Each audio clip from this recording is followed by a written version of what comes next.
বাংলার মাটি, বাংলার জল, বাংলার বায়ু, বাংলার ফল পূর্ণ হোক, পূর্ণ হোক, পূর্ণ হোক হে ভগবান।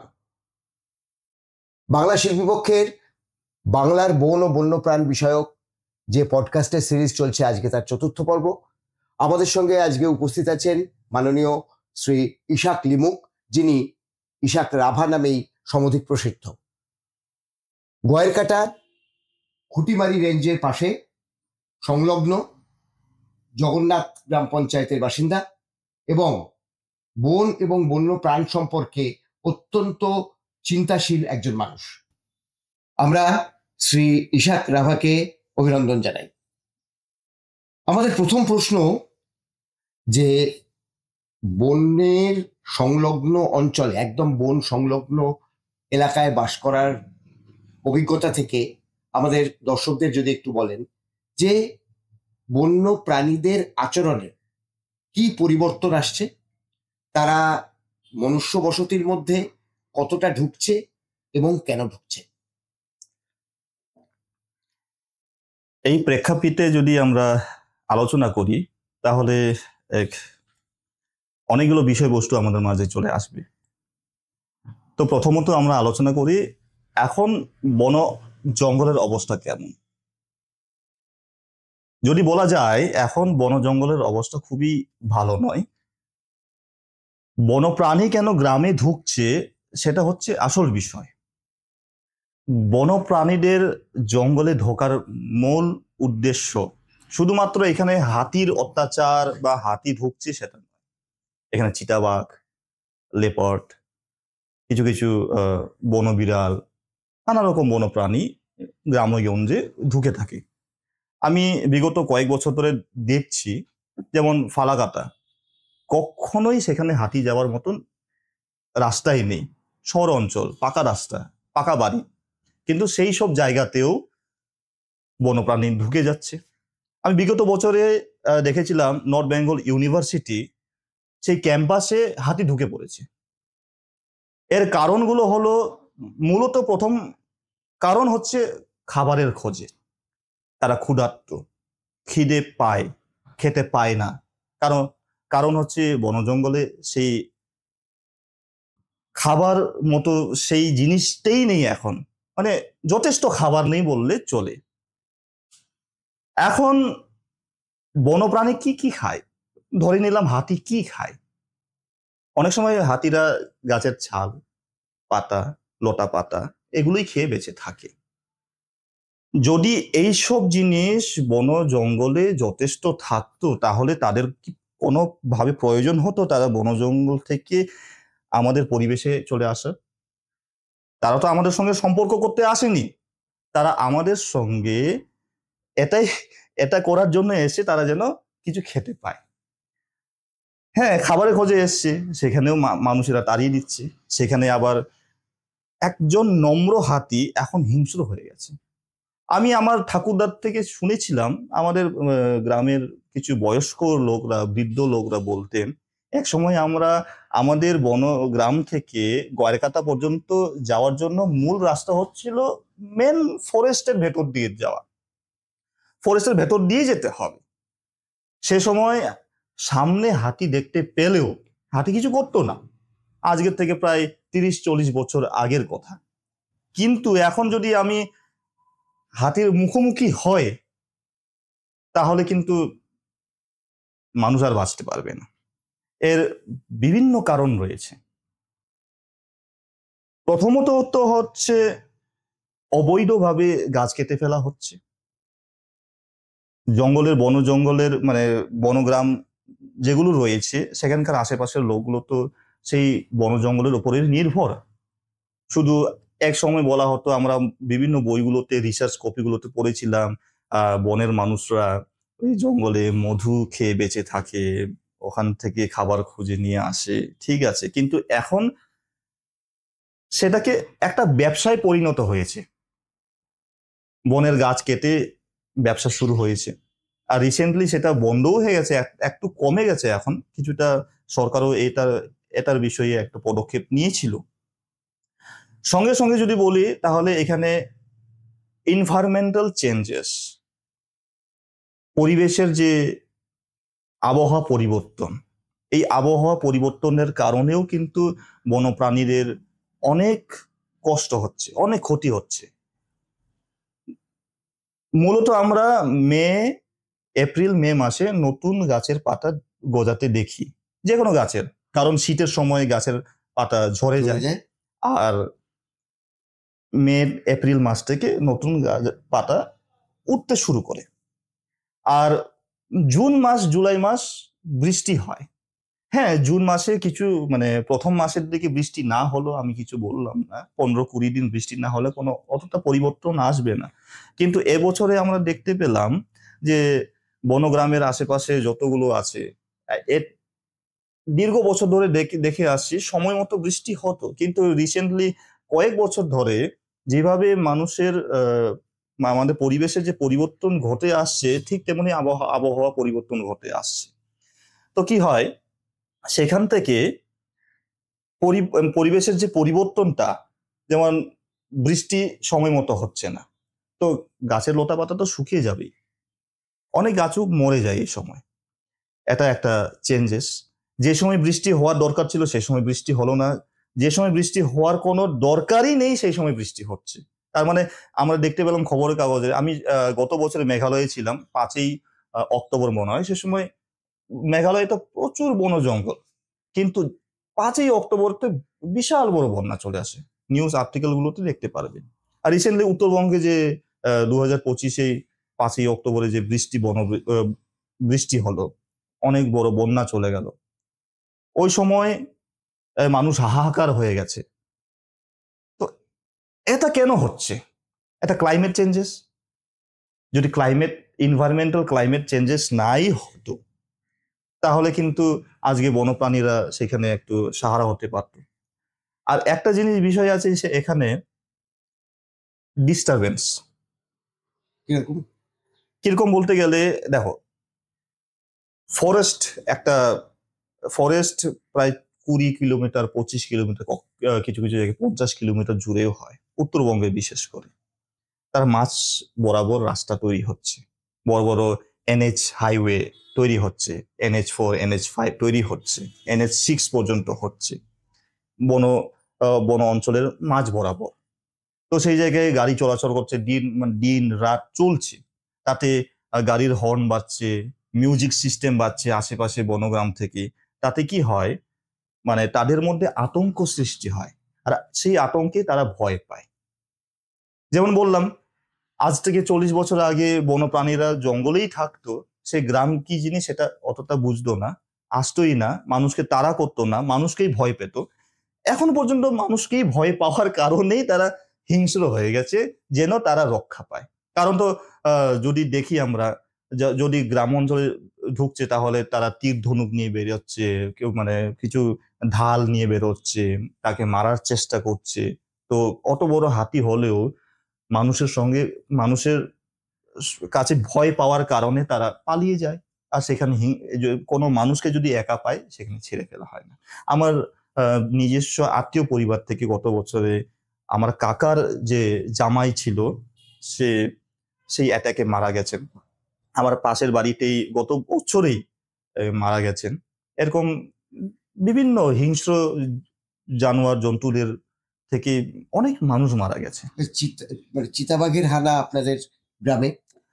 চিতাবাঘের হানা আমাদের নিজস্ব গ্রামে হয়নি, কিন্তু আমার থেকে ঠিক 2-3 কিলোমিটার, মানে বাগান সংলগ্ন এলাকায়, যেটা একটা বলি বানারহাট অঞ্চলে একটা জায়গা আছে মোগলকাটার পাশেই। সেই জায়গায় রিসেন্টলি আমি যখন বাড়িতে ছিলাম, 2 মাস আগের কথা, সেখানে একটা শিশু ঘরের মধ্যেই ছিল সন্ধ্যেবেলায়, আর সেই 11 বছরের শিশুকে গলা টিপে ধরে নিয়ে মেরে ফেলে। কারণ তারাও তো ক্ষুধার্ত। বনে জঙ্গলে কোনো হিংস্র বন জঙ্গলে কি হয়, খাবার যথেষ্ট পাওয়া যাচ্ছে না।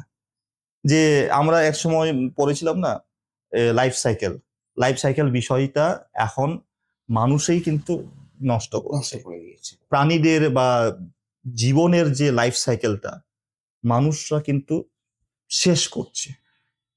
এখন আমরা যদি লাইফ সাইকেল নিয়ে যদি একটু কথা বলি, এই বিষয় নিয়ে, কীট পতঙ্গকে ব্যাঙে খায়, ব্যাঙে সাপ খায়, সাপে ঈগল খায়, ঈগলে বিভিন্ন জীবজন্তু খেয়ে থাকে, তারপরে মানুষের মধ্যে একটা লাইফ সাইকেল তৈরি হয়। এখন ওভারঅল মানুষরা কি করছে, ব্যাঙও খেয়ে নিচ্ছে। বিশেষ করে যেমন নাগাল্যান্ড স্টেটে এখনো দেখা যায়, আসাম অঞ্চলে এখনো দেখা যায়, উত্তরবঙ্গে কিছু কিছু অঞ্চলে এখন পর্যন্ত ব্যাঙ খেয়ে নিচ্ছে, এমনকি সাপও মানুষ খেয়ে নিচ্ছে, এমনকি মানে বন জঙ্গলের শিকারের ক্ষেত্রে চলে যাচ্ছে কিছু ছোট ছোট, যেমন বিজি নেউল বলে না, এগুলো এগুলো তারপরে কিছু কিছু বন্যপ্রাণীকে শিকার করে খেয়ে নিচ্ছে। যেমন শুকরকে, বন শুকর খুব সুন্দর দেখতে, কিন্তু সেই বন শুকরকেও তারা ছেড়ে দিচ্ছে না। শিকার হরিণকেও মানুষ খেয়ে নিচ্ছে। রিসেন্টলি আমাদের খবরের কাগজে দেখতে পাবে কিছু কিছু অঞ্চলে হরিণ খাওয়ার কারণে, হরিণ মারার কারণে অনেকে জেল হয়েছে, এরকম নিউজে দেখতে পায়। এটা খাদ্য শৃঙ্খলের প্রত্যেকটা স্তরকেই মানুষই ভাঙছে। আর যেমন এখন ফরেস্টটাও শেষ হয়ে যাচ্ছে না ব্যাপারটা। যেমন ফরেস্টটা কি করে শেষ হচ্ছে, অবৈধভাবে তো মানুষ গাছ কাটছে, সঙ্গে সঙ্গে সরকারও কিন্তু গাছ কেটে যাচ্ছে। এখন মানে একটা বন অঞ্চলে 10 হেক্টর 20 হেক্টর ধরে জুড়ে যদি একটা বন অঞ্চলকে কেটে দেওয়া হয় আর নেক্সট প্রজেকশনের জন্য অপেক্ষা করে থাকা হয়, তাহলে একটা গাছ বড় হতে কত সময় লাগে? মিনিমাম 20 বছর 25 বছর। তো ওই 20 বছর 25 বছরের মধ্যে যে যথেষ্ট অক্সিজেনটা প্রডিউস করতে পারছে না, ঠিক মতো বড় হতে পারছে না, বিভিন্ন কারণ থাকতে পারে এখানে। আর গাছপালাকে কিভাবে যত্ন করা হয় সেটা নিয়েও যত্ন করা হচ্ছে না, যার কারণে এখন বনজঙ্গল তো প্রায় শেষের দিকে। যদি আমরা বাইরের থেকে দাঁড়িয়ে যদি দেখি অনেক বড় বনজঙ্গল এটা, কিন্তু ভেতরে গেলে পরে যথেষ্ট গাছপালা পাওয়া যাচ্ছে না। সেটা আমি আমার লাইফে আমার জীবনে আমি এক্সপিরিয়েন্স করেছি। এর পরের প্রশ্ন আপনার কাছে, যে জঙ্গলের ক্ষেত্রে শেয়ার ফান্ড ব্যাপারটা কি? যদি এই বিষয় নিয়ে যদি আমরা আলোচনা করি তাহলে লম্বা একটা স্টোরি আছে।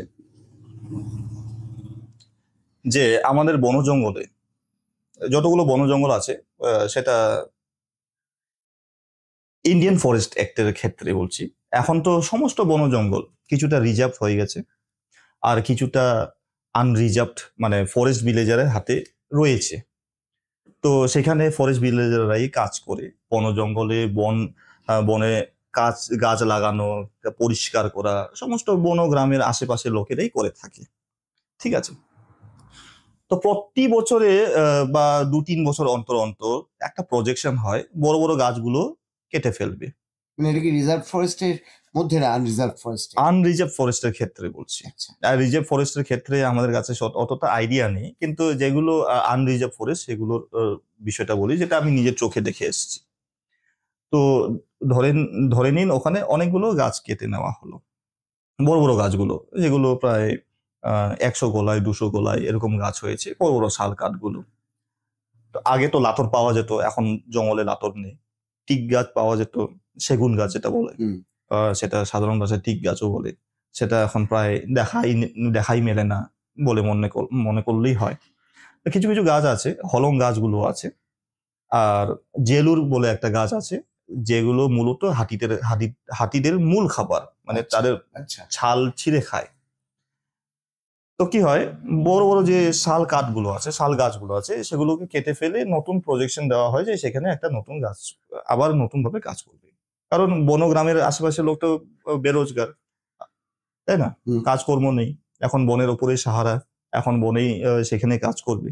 তো যারা কাজ করে এখানে, তো যারা কাজ করে বা নাই করে, তো বন অঞ্চলের আশেপাশে একটা গ্রুপ আছে, একটা ডিপার্টমেন্ট আছে, যেটা মূলত আমি ইপিএফসি বলে মনে হয়। তো সেই বোর্ডের আন্ডারে একটা রেজুলেশন পাস হয়, বন জঙ্গলে যতগুলো গাছ কাটা হবে সরকারি প্রজেকশনের অন্তরে, তো সেই যখন গাছ কাটা হলো শেষের পরে যতটা প্রফিট হলো, তো সেই বোর্ডে কিছু পার্সেন্টেজ 2% 3% বিলিয়ে দেওয়া হয়। আর সেখানে অনেক ক্ষেত্রে আমাদের গ্রামে যেমন কিছু কিছু টাকা 9 লাখ 10 লাখ, কখনো কখনো 5 লাখ, এরকম প্রজেকশন থেকে শেয়ার ফান্ডিং গুলো আমরা গ্রাম অঞ্চলের লোকরা পেয়ে থাকি। এখানে অনেক সুবিধাও হয়, কিন্তু এরকম করলে কিন্তু বন জঙ্গল বেঁচে যাবে এটা আমার কোনো মতেই মনে হয় না। কারণ একটা গাছ দেখা যাচ্ছে সে আরো 10 বছর বাঁচতে পারে। আমার আমার উদ্দেশ্য এটাই, গাছ মানে এটার উপরে মানে বন অঞ্চল রক্ষা করার জন্য একটাই ক্ষেত্র আমি যদি বলি, গাছ যতদিন বেঁচে থাকবে সে ফলমূল তো দিয়ে থাকবে, পাতা দিয়েই থাকবে তার শেষ না হওয়া পর্যন্ত। যেমন একটা মানুষকে আমরা তার বেঁচে থাকতে, একটা বৃদ্ধা মা বাবাকে বেঁচে থাকতে আমরা কোনোদিনও মেরে ফেলে দেই না। সেই হিসাবে যদি আমরা দেখি, কিছু কিছু যেমন চিপকো আন্দোলন হয়েছিল, তারা গাছকে ভগবান বলে মনে করে। বিরসা মুন্ডা যার কারণে অনেক আন্দোলনও করেছেন এই বিষয়গুলো নিয়ে ব্রিটিশ আমলের সময় ব্রিটিশদের সঙ্গে। তো এই যে এই স্টোরিগুলো আমরা চোখে দেখে এসেছি বা পড়ে এসেছি, কেউ কেউ আমার পূর্বপুরুষরা দেখে এসেছে, আমরা তো দেখিনি, শুধুমাত্র ইতিহাসের পাতায় আমরা পড়েছি। কিন্তু এখানে শেয়ার ফান্ডিং দিয়ে দিলাম, কিছু কাজ করালাম, গাছ কেটে নিলাম, এতে পরিবেশ রক্ষা হবে না। শুধুমাত্র পরিবেশ রক্ষার বিষয় না, মানুষও রক্ষা পাবে না, বন অঞ্চলের বন্যপ্রাণী রক্ষা পাবে না। যদি একটা গাছ নিজের ইচ্ছায় যখন মরে গেল, মানে তার আয়ুই শেষ হয়ে গেল। গাছের তো আয়ু শেষ হয়, আর মূলত গাছ তো 100 বছর, 200 বছর, 500 বছর পর্যন্ত বেঁচে থাকে কিছু কিছু গাছ, বিশেষ করে শাল গাছ তো দীর্ঘ আয়ু। আর 50 বছর 60 বছর হয়ে যাওয়া গাছগুলো কেটে দেওয়া হচ্ছে, সে মূলত আরো 40 বছর বাঁচতে পারে। আগে প্রজেকশন করুক, আগে নতুন গাছ লাগাক। একটা বিষয় আমার মনে হয় যে ধরুন একটা 50 বছর বয়স্ক, মানে একটা না, বহু 50 বছর বয়স্ক শাল গাছ কেটে দেওয়া হলো, দিয়ে তার পরিবর্তে সেখানে নতুন গাছ রোপণ করা হলো। সেই গাছটা ওইখানে পৌঁছতে তো আবার 50 বছর লাগবে। তাহলে আমরা পরিবেশগতভাবে 50 বছর কি পিছিয়ে গেলাম না? একদম একদম একদম 100% আমরা পিছিয়ে গেছি। আর এই পিছিয়ে যাওয়ার এটাই মেন কারণ যে গাছগুলো একবারে কেটে দেওয়া হচ্ছে। আমরা তাদের মানে তার আয়ুকে আমরা অপেক্ষাই করছি না। কারণ এখানে হতে পারে সরকারের একটা দোষও হতে পারে, এটা নিয়ে নতুন প্রজেকশন করে নেওয়ার বিষয় নিয়ে ভাবতেও পারে। এখানে কিন্তু ব্যবসাও চলছে মূলত। এখানে দর্শকরা কি বলবে আমি মনে করি না, কিন্তু যেটা ট্রু, যেটা আমি নিজের চোখে দেখেছি, যেটা সত্য, সেটা আমি প্রকাশ করার জন্য চেষ্টা করলাম আর কি। তো গাছপালাকে এইভাবে কেটে ফেলে দিয়ে একটা নতুন, আমরা যেমন বলছি না, এনজিও সংস্থার মাধ্যমে যদি আমরা বলি, অনেক গভর্নমেন্ট এনজিওরা বলে থাকেন গাছ লাগান প্রাণ বাঁচান। গাছ লাগাবে কখন, প্রাণ বাঁচাবে কখন? কারণ আমি গাছ লাগাতে, সেই গাছ বড় হতে হতে আমার নিঃশ্বাস চলে যাবে। কিন্তু যে গাছগুলো বেঁচে আছে সেগুলো রক্ষা করুন, করার পরে ধীরে ধীরে আপনারা আশেপাশে গাছ লাগাতে থাকুন। মানে আমি বড় গাছ কেটে দেব, বড় গাছ কেটে দিয়ে আমি নতুন গাছ লাগিয়ে দেবো, এটা কিন্তু একদম মানে এক্সাম্পল নয় আমার মনে হয়। তাহলে এই পুরো পরিস্থিতিটা মানে পাল্টানোর প্রক্রিয়াটা কি হতে পারে? প্রক্রিয়াটা এটাই, প্রথমে তো যেগুলো ফাঁকা জমি আছে বন অঞ্চলে, শুধু বন অঞ্চলের ক্ষেত্রে বলছি না, বিভিন্ন পৃথিবীর মানে যে কোনো কোনায়, ভারতের যে কোনো কোনায় যেগুলো ফাঁকা জমি আছে, গাছে ভরে দিই। 3-4 বছর দেখছি আমি নিউজ, সোশ্যাল মিডিয়াগুলোতে দেখি কিছু কিছু 23 বছর, 24 বছর, 25 বছর যুবক যুবতীরা তাদের গাছ লাগানোর প্রক্রিয়া চালিয়ে যাচ্ছে। মানে যেখানে জায়গায় পাচ্ছে তারা সোশ্যাল মিডিয়ার থ্রু থেকে কিছু ফান্ডিং করে নিয়ে গাছ লাগাচ্ছে। ফাঁকা জমিগুলোতে আগে গাছ লাগান, তাদেরকে বড় করুন, 5 বছর অন্তর বড় করুন, অন্তত যথেষ্ট অক্সিজেনটা প্রডিউস করবে। কারণ মানুষ অক্সিজেন ছাড়া বাঁচবে না। কারণ দেখি আমরা পৃথিবীর মধ্যে 4 ভাগ রয়েছে, 4 ভাগের মধ্যে 3 ভাগই জল, 1 ভাগ স্থল, ঠিক আছে? তার মধ্যে আমরা যদি অক্সিজেনের পরিমাণ বলি, গতবার আমরা যেটা পড়ে এসেছি 78%, এখন সেটা নেমে 78% কার্বন ডাই অক্সাইড, তারপরে কিছু এখন মনে হয় 18% বা সামথিং 18 এর নিচে নেমে গেছে। আগামী দিনে সেটা 15% হতে হতে মানুষের নিঃশ্বাস নেওয়া খুবই কষ্টকর হবে। যেটা এখন আমরা যেটা দিল্লির নিউজ গুলো দেখতে পাচ্ছি, কারণ কার্বন মনোঅক্সাইড এমন ভাবে প্রডিউস হয়েছে, তো সেই জায়গায় কি হলো, তারা শ্বাস নিতে পারছে না, অক্সিজেন মাস্ক নিয়ে ঘুরে বেড়াচ্ছে। স্কুল বন্ধ কেন হচ্ছে? যেগুলো এখন আছে বর্তমানে, যেমন রিসেন্টলি ওই উত্তরাখণ্ড না কোন জায়গায় যেন আমরা নিউজ, ছত্তিশগড়, উত্তরপ্রদেশ, ওইসব জায়গায় দাইমানের জন্য বন কাটা হুম, বন কাটা হবে, এটা নিয়ে অনেক আন্দোলন হয়েছে। শুধুমাত্র ডায়মন্ডের লোভের জন্য, কিছু সম্পদের জন্য গাছ কেটে ফেলে দেওয়া হবে, এটা কোনো মতে মানা যায় না। এবং সেটা তো মানে শত শত একর, এরকম নয় যে খুব ছোট্ট একটা অংশ কাটা হ্যাঁ, হচ্ছে। সেটাই। আচ্ছা, আরেকটা জিনিস, আমরা একটু ইতিহাসের দিকে ফিরবো। আমার ব্যক্তিগত ধারণা যে আপনি যে অঞ্চলে থাকেন, অর্থাৎ খুঁটিমারি রেঞ্জ এবং জগন্নাথ গ্রাম পঞ্চায়েত এবং তার আশেপাশের অঞ্চল, বাংলায় একমাত্র বন রক্ষায় শহীদ হয়েছেন আপনাদের এলাকার মানুষেরা। এই ইতিহাসটা যদি একটু তুলে ধরেন। 5 জন শহীদ, তার মধ্যে 2 জন রাভা। নাম মূলত এখন মনে পড়ছে না। এরা জমি, বন অঞ্চলে যে বন অঞ্চলের মধ্যে যে জমিগুলো আছে, সমস্ত জমি কিন্তু সরকারের হাতে চলে গেছে এক সময়। অথচ এই সময় ব্রিটিশ আমলের ব্রিটিশ আমলের যে সময়, ওই সময়ের আগেই রাভা সম্প্রদায়ের লোকরা বন অঞ্চলের আশেপাশে, বা কিছু আদিবাসী সম্প্রদায়ের লোক বন অঞ্চলের আশেপাশে ছিল। তো সে সময় তাদের মূল কাজ হলো বন জঙ্গলের মাঝখানে বা আশেপাশে থাকতো মানুষ। ঠিক আছে, আশেপাশেই থাকতো, তাদের বসতি ওখানে। সেখানে কাঁঠাল গাছ লাগানো হতো, সেখানে কুমড়োর গাছ লাগানো হতো, সেখানে ভুট্টা লাগানো হতো, সেই চাষবাসগুলো করতো। আর সেই সময়েই বেঘার শ্রম বলে একটা আন্দোলন তারা করেছিল। কারণ তাদেরকে বেগার দেওয়া হতো না সে সময়কার। মনে হয় দিন মজুরি প্রায় সরকারের আন্ডারে যখন চলে এলো, তখনকার দিন মজুরি মনে হয়, আমার সম্ভবত মনে পড়ে, আমার ঠাকুরদাদা বলেছিলেন যে মহিলাদের জন্য 1 থেকে 1.5 টাকা দেওয়া হতো, আর পুরুষদের জন্য 2.5 টাকা। পরবর্তী আর কিছু বছরের পরে সেটা মহিলাদের 2.5 টাকা পর্যন্ত হলো, আর পুরুষদের জন্য 3 টাকা। এরকম দিন মজুরি ছিল। আর সে সময় যে রাভা মানুষদের মধ্যে বা আদিবাসী সম্প্রদায়ের মানুষের গণনা যেটা ছিল, সেটা ভুট্টোর যে কি বলে সেটা, দানাগুলো মানে যেদিন কাজ করেছে একটা দানা এক জায়গায় রেখে দিয়েছে। এইভাবে করে হিসাব হতো ওই সময়। আচ্ছা, বুঝতে পারলেন? হ্যাঁ। আমি এগুলো দেখে এসেছি বলে আমি শুনে এসেছি। তো আমার ঠাকুরদাদারা এইসব, মারা গেলেন। আমার যে দিদা আছে, দিদার যে বাবা ছিলেন, 2007 সালে পরলোক গমন করেন। তার মুখ থেকে অনেক স্টোরি আমি শুনেছিলাম এইসব বিষয় নিয়ে। সে খুব একটা নম্র, তার নামও মঙ্গল, আর যার নামটা এখন মঙ্গল কথা। আচ্ছা। তো এইগুলো আমি দেখে এসেছি। তারা বিশেষ করে কিছু এই বাঁশ আছে না, বাঁশের আসবাবপত্র বানাতো। আচ্ছা, মরা, চেয়ার, তারপরে ওই ধান যারা, এগুলো বিষয়গুলো বানাতো। তো ওই ইতিহাসের সময় যদি বেগার শ্রম যেটা আন্দোলন হওয়ার পরে তাদেরকে সেই জমিটা যথেষ্ট দেওয়া হলো না মনে হয় সম্ভবত। তখন তারা সেই জমি দখলের কারণে সে সময় দিন রাত পরিশ্রমের পরে তারা একটা লড়াইয়ের পরে তারা সেখানে ডিপার্টমেন্টের হাতে গুলি করে মারা হয়। ঠিক আছে। না, 70-এর দশকে যে ঘটনাটা হয়েছিল, মানে আমি যখন গোয়ারঘাটায় যাই, খুঁটিমারিতে যাই, গিয়েছিলাম, তখন সেখানে আমি শহীদদের বেদিতে পঞ্চশহীদ যেটা বলা হয় 1971, সেটাই বলছি আমি।